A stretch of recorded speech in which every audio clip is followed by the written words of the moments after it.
Purchase के अंदर APX के अंदर परचेस का एंट्री कैसे लेना है वो देख रहे हैं हम लोग।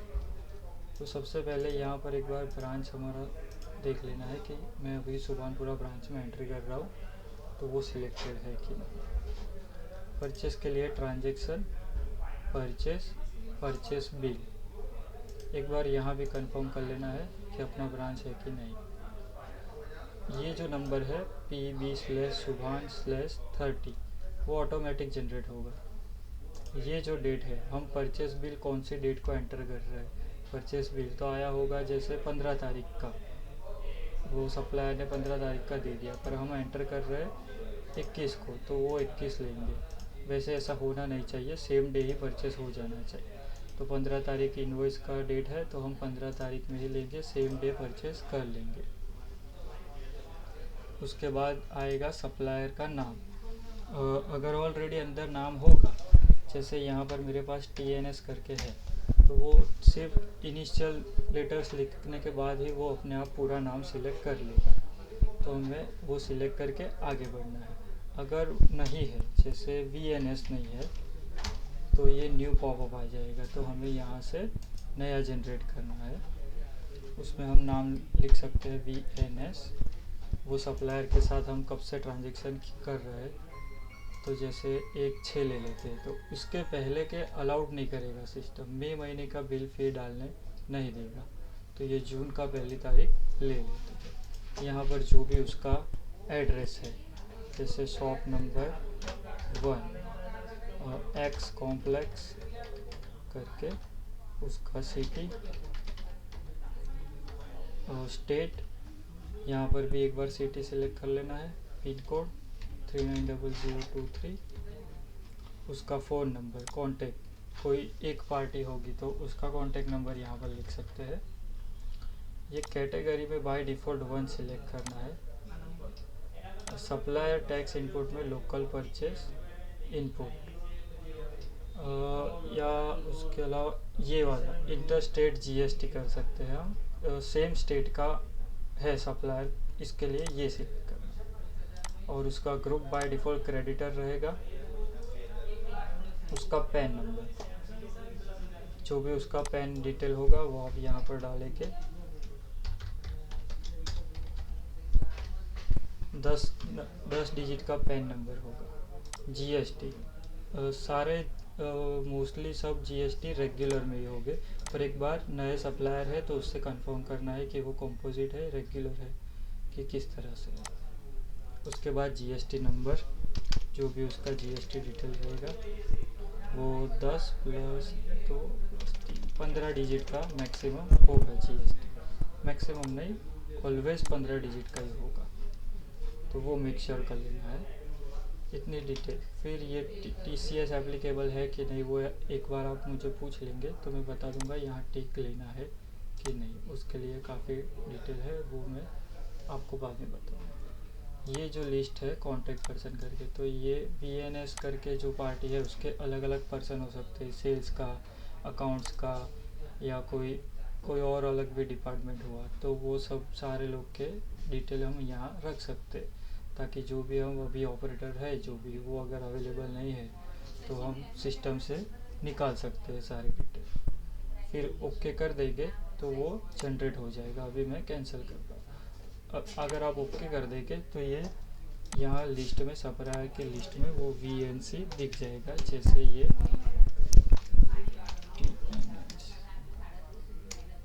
यहाँ पर फिर नई पार्टी जो भी होगी वो नाम यहाँ दिख जाएगा आपको।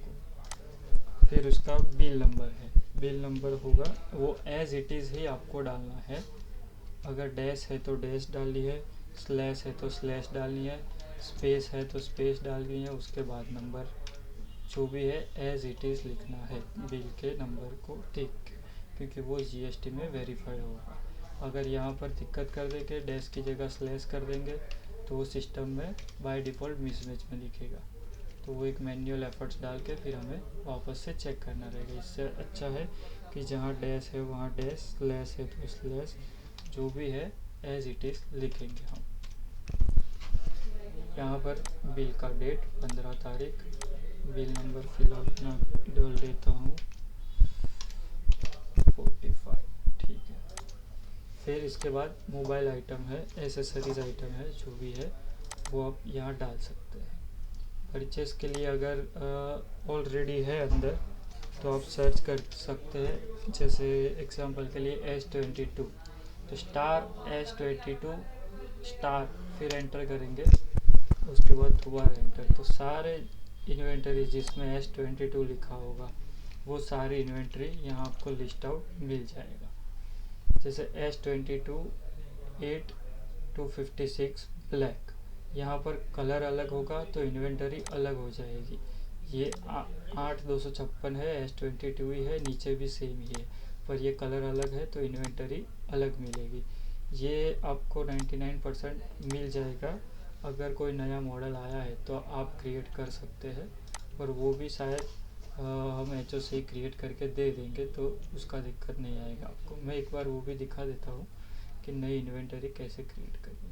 अगर ऑलरेडी अवेलेबल है तो आप यहाँ से डबल क्लिक करके उसको सिलेक्ट कर सकते हैं। ये इन्वेंटरी सिलेक्ट हो गया है, ये उसका क्वांटिटी, उसका परचेस रेट भी हमने मास्टर्स पे ऐड किया होगा, तो अपने आप डिफ़ॉल्ट आ जाएगा। आपको सिर्फ एक बार वेरीफाई करना है। अगर कोई चेंजेस है मंथ टू मंथ, अगर कोई चेंजेस हो रहे हैं तो आप यहाँ से उसको एडिट भी कर सकते हैं। F11, यहाँ पर टैक्सेशन आपको 9% दिख रहा है, अमाउंट भी आ रहा है। अगर नहीं आ रहा तो F11 करके आप यहाँ पर से जो भी ऑप्शन है, बाहर के स्टेट का है तो आउट वाला, गुजरात का है तो विद इन स्टेट ओके कर सकते हैं, तो ये GST काउंट होने लगेगा। तो जो भी अमाउंट है वो डिफ़ॉल्ट तो आएगा ही, आप बाद में एडिट भी कर सकते हो। ये जो ऑप्शन है वहाँ पर आपको IMEI नंबर लेना है। ये इन्वेंटरी का जो भी IMEI नंबर होगा वो आपको यहाँ पर डाल के ओके करना रहेगा। यहाँ पर आके आपको IME डालना है। पहले इन्वेंटरी का नाम, उसका क्वांटिटी, रेट, अगर कोई डिस्काउंट इन अ परसेंटेज दिया है, जैसे कोई इन्वेंटरी पे फिक्स बोला है उन्होंने कि 1%, तो आप 1 लिखेंगे तो डिस्काउंट अपने आप हो जाएगा, पर परसेंटेज में नहीं है। और यूनिट्स अमाउंट में है तो आपको यहाँ पर यूनिट डालना है। जैसे यहाँ 2 क्वांटिटी है, पर यूनिट डिस्काउंट 150 है, तो आप यहाँ 300 नहीं डालेंगे, पर यूनिट 150 ही डालेंगे। वो बाकी का अपने आप इंटू कर लेगा, क्वांटिटी के साथ गुना कर लेगा। और यहाँ फिर अगर आपने 2 क्वांटिटी लिखा हुआ है तो यहाँ IMEI नंबर में अभी आपको 2 कॉलम दिखेंगे, जहाँ पर आपको दूसरा डालना ही रहेगा, वरना वो एरर शो करेंगे। अगर 3 करेंगे तो ही तीसरा IMEI ऑप्शन ओपन होगा, ठीक है। और ये जो दिख रहा है स्टॉक 1 करके, वो ये एंट्री कर रहा है उसके पहले पर्टिकुलर ये आइटम S22 8/256 ब्लैक, वो इन्वेंटरी अपने पास कितना अवेलेबल है, मतलब ये सुभानपुरा ब्रांच में अवेलेबल है एक इन्वेंटरी, तो वो आपको शो करेगा। इस तरह से आप सारी इन्वेंटरी जो परचेस बिल के अंदर है उसी सीक्वेंस में डालेंगे, ताकि अगर लंबा लिस्ट हुआ 40-35 आइटम का, तो आप रिकनसाइल, कोई लास्ट में दिक्कत आए तो आप यहाँ से पूरा रिकनसाइल कर सकते हैं। सीरियल 1 परचेस के फिजिकल बिल में भी सेम रहेगा और अपने यहाँ पर भी, तो वो आसान रहेगा अपने को रिकनसाइल करने में। दूसरी बात, अगर इन्वेंटरी नया आया, जैसे समझ लो S24 करके है, तो वो तो है नहीं, लिस्ट दिख नहीं रहा, तो हम यहाँ से न्यू जनरेट कर सकते हैं। यहाँ पर ब्रांड का नाम S24 सैमसंग में आया है, सैमसंग में जो आया है वो क्या है, एसेसरीज़ है। एसेसरीज़ के अंदर भी अलग अलग ऑप्शन हो सकते हैं, तो अभी फ़िलहाल हमने मोबाइल लिया है। ये अभी 2 ऑप्शन दिख रहे हैं, हम इसको कंबाइन करके एक कर देंगे, तो अब आपको मोबाइल लेना है। ये item code by default create होगा। अगर आप जो भी इन्वेंटरी क्रिएट कर रहे हैं उसको कोई भी नंबर से ट्रैक कराना है, IMEI नंबर या बारकोड, तो ये आपको टिक करना रहेगा। ये पूरा ध्यान रखना है, ये बाद में एडिट नहीं कर सकते। तो IMEI नंबर हर मोबाइल के आइटम में आपको टिक करना है। डिस्क्रिप्शन में आप लिख सकते हैं जैसे S24 सैमसंग उसका कलर, जो भी परचेस के बिल के अंदर रहेगा एज इट इज़ आपको पूरा ही लिखना है। सेल्स प्राइस में आप लिख सकते हैं जो सेल्स प्राइस या आइटम का हम MOP से डिसाइड करते हैं वो। अगर नहीं लिखेंगे तो भी चलेगा, वो परचेस में हम एडिट कर, सेल्स के दौरान एडिट कर सकते हैं। कॉस्ट प्राइस जो अपना बिल में विदाउट GST परचेस है वो लिखेंगे, विदाउट GST इंक्लूड नहीं करना है परचेस प्राइस में, वो अमाउंट हम यहाँ लिखेंगे। लैंडिंग कॉस्ट छोड़ देना है।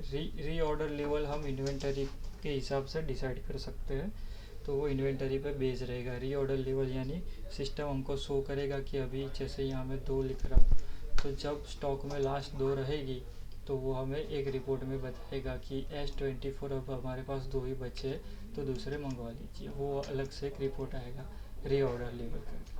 तो अभी हम फिलहाल इसमें 2 डालते थे, वो इन्वेंटरी टू इन्वेंटरी अलग रह सकता है, कोई इन्वेंटरी 10 रखनी पड़ सकती है, कोई 5, तो वो उस हिसाब से अलग अलग हम यहाँ सेलेक्ट कर सकते हैं। सप्लायर्स आइटम मॉडल में हम लिख सकते हैं, जैसे ये जो भी सप्लायर है TNS, तो वो S24 को कोई कोडिंग दे के रखा है उसने परचेस के बिल में, अगर दिख रहा है तो वो कोडिंग हम यहाँ डाल सकते हैं, ताकि हम जब भी उसको ऑर्डर करें तो उसको बताना नहीं पड़े S24 कलर ब्लैक, ये सारी डिटेल अगर दे रहे हैं उसके साथ में नंबर भी दे रहे हैं तो वो डबल वेरीफाई हो जाएगा। तो उसके लिए ये डाल सकते हैं, ये ऑप्शनल है, सब लोग नहीं रखते तो हम नहीं करेंगे, अगर अवेलेबल है तो डाल सकते हैं। ये HSN कोड है, वो भी आपको परचेस के बिल में दिख जाएगा। मोबाइल का आएगा 85171300, वो परचेस के बिल में एज इट इज़ ही आपको देख लेना है। हम गुड्स में ही डील करते हैं तो सारे गुड्स सिलेक्ट करेंगे, और हम उसको नंबर्स में यानी कि पीस में सिलेक्ट कर सकते हैं, तो पीस सिलेक्ट करना है। आइटम कैटेगरी, ये सब कैटेगरी है। मोबाइल है तो उसके अंदर स्मार्टफोन, फीचर फ़ोन ऐसा करके, तो अभी हमने स्मार्टफोन सिलेक्ट किया हुआ है। बाकी सारे ऑप्शन है वो एसेसरीज़ के लिए ज़्यादातर है। एसेसरीज़ के अंदर केबल है, चार्जर है, ईयरफोन है, वॉच है। तो हमें जब भी रिपोर्ट चाहिए रहेगा कि स्मार्ट वॉच कितनी पड़ी है सभी कंपनी की, तो वो सब हम यहाँ से देख सकते हैं। तो ये एक इम्पोर्टेंट चीज़ है, सब कैटेगरी। इसमें हमने अभी ये सारा क्रिएट किया है, इसके अलावा भी और बाइफिकेशन कर सकते हैं। अभी हम फ़ोन है तो स्मार्टफोन ले लेते हैं। उसके बाद एडिशनल इन्फो होने के बाद आपको जाना है मॉडल नंबर में, उसमें सेंट्रल सेलेक्ट कर लेना है, और टैक्स टेम्पलेट में जाना है, उसमें CGST 9,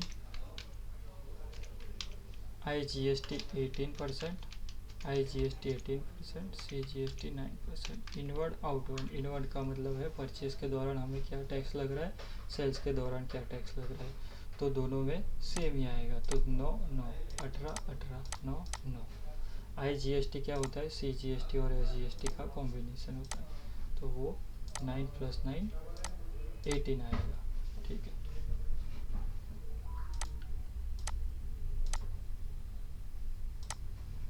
अभी हमको कर लेना है सेव। अगर ये ओके कर देंगे तो ये इन्वेंटरी क्रिएट हो जाएगा। अभी ये सैम्पल इन्वेंटरी है तो मैं यहाँ कैंसिल करूँगा। ये सारी डिटेल करके आप ओके कर सकते हो। तो जैसे ही आप ओके करेंगे तो यहाँ पर S24 करके जनरेट हो जाएगा। उसके बाद पूरा आप डिटेल डाल सकते हैं।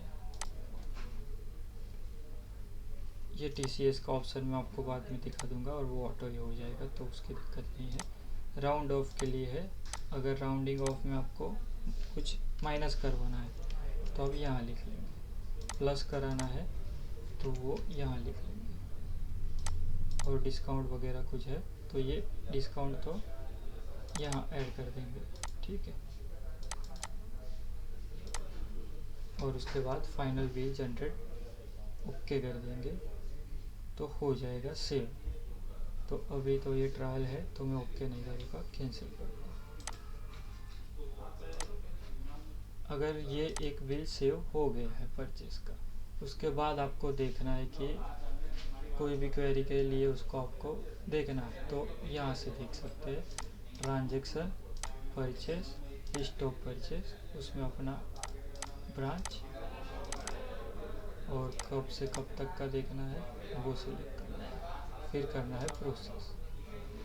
तो जो भी आपने ये तारीख से ये तारीख के बीच ये वाली ब्रांच में जितना भी परचेस लिया होगा वो पूरा का पूरा आपको दिख जाएगा यहाँ पर लिस्ट।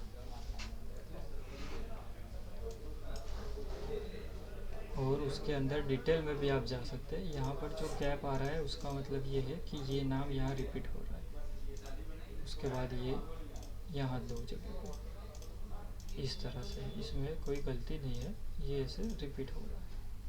अगर ये बिल के अंदर आपको डिटेल में जाना है, आपको पता चला कि के एंटरप्राइज में मुझे कुछ क्वेरी है 10331 वाले बिल में, तो आप यहाँ से चेक कर सकते हैं। बिल नंबर पे सिलेक्ट करके तो आपको पूरा जो भी आइटम सिलेक्ट किया हुआ है उसमें रेट वगैरह देखना है, कुछ देखना है तो वो यहाँ से हो जाएगा। पूरा बिल आपको यहाँ से देखने मिल जाएगा। ओके करके आप इसको प्रिंट भी ले सकते हैं कि परचेस बिल को एक बार प्रिंट करके किसी को देना है तो दे सकते हैं।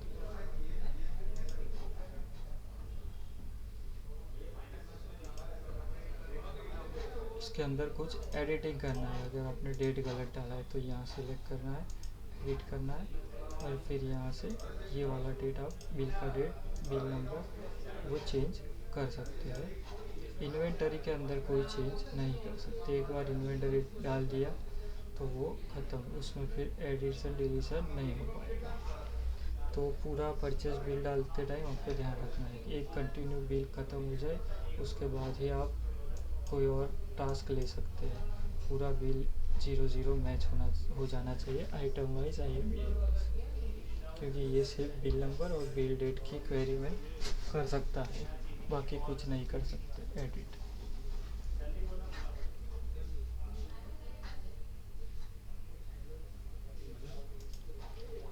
ये हो गया आपको बिल देखने का ऑप्शन। परचेस में बिल एंट्री करनी है ये वाउचर में,